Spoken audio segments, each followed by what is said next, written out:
6:29 on your Friday morning. We're going to interrupt programming. We've been telling you this morning there has been a shooting at a school in Newtown. This is the Sandy Hook Elementary School.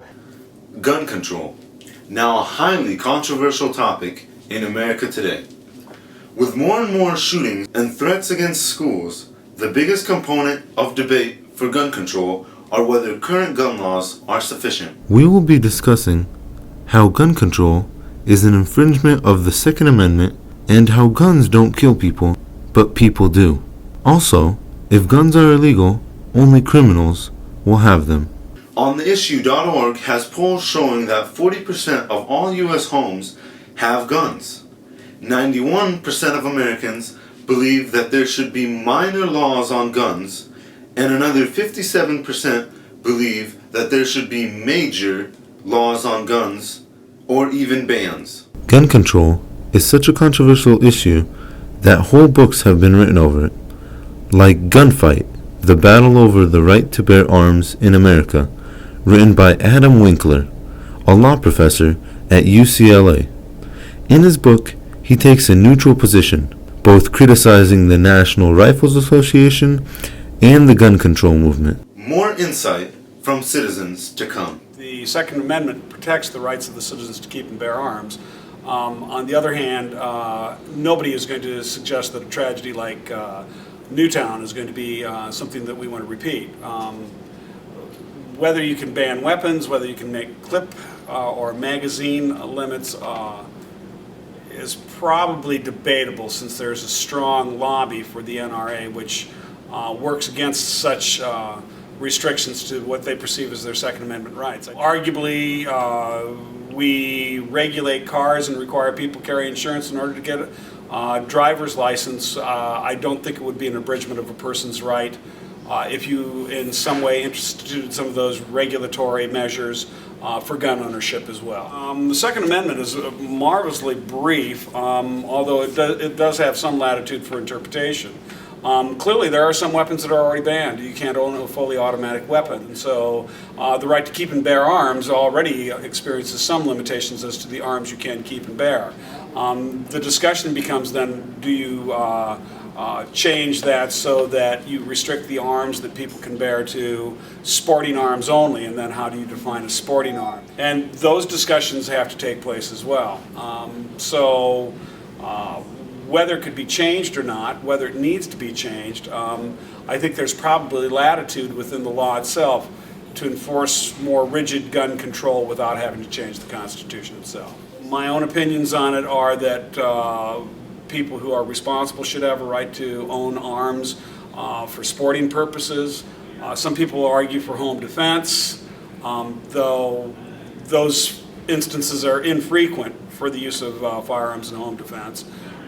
Some people will say that they like it for target practice or recreational purposes. And those are completely legitimate. In the hands of responsible people, they are absolutely not a threat to society. They're perfectly benign.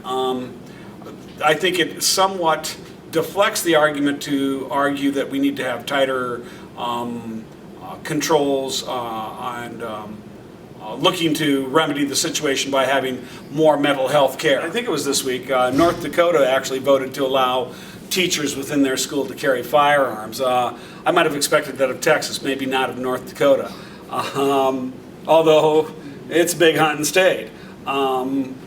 I think probably if you're going to introduce firearms into the schools, they should be in the hands of police officers. So I think probably your first step before you arm teachers would be to have a police liaison officer in every school. If you can't afford that, then you need to have somebody in that school who has training.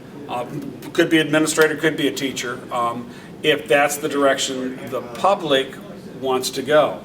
That's a discussion that is not just simply between legislators or schools. That's a decision between mom and dad and their sons and daughters at school and what the community wants. With Lawrence Richards taking a neutral standpoint, he still explains that it is nearly impossible to get rid of the Second Amendment. We interview another individual from an anti-gun control perspective. I believe that gun control laws are a failure in the sense that criminals don't follow laws in the first place. When law-abiding citizens are disarmed and criminals are free to roam with their guns, you have no way to defend yourself. This country was founded on the Constitution and the amendments in the Constitution, and the Second Amendment gives us the right to defend ourselves, which should always be there. Like I said, criminals don't obey laws, so if we're not able to defend ourselves, then the criminals are free to do what they want. My personal opinion on gun control is that it should not be. I mean, in some sense, it should be. I mean, you should have to do background checks to show that you're not a violent criminal or anything like that to be able to own and possess a firearm. But people should be allowed to have firearms, period. I think we should honestly have a real honest conversation about it. I think it should be on a voluntary basis with the teachers. If they don't want to do it, that's fine, they don't have to. But the teachers that are hunters and have been around guns, that are comfortable with them, should go take classes, get certified, and have a permit to concealed carry, and be able to defend our children. I mean, when you don't have anybody in a school where a criminal comes in, or you don't have anybody with a gun in a school where a criminal comes in, how can they defend themselves? They cannot. Danny Davis explains how gun control will only affect law-abiding citizens.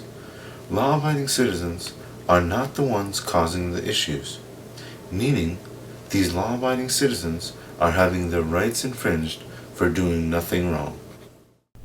Is gun control really about guns, or just about control? You decide.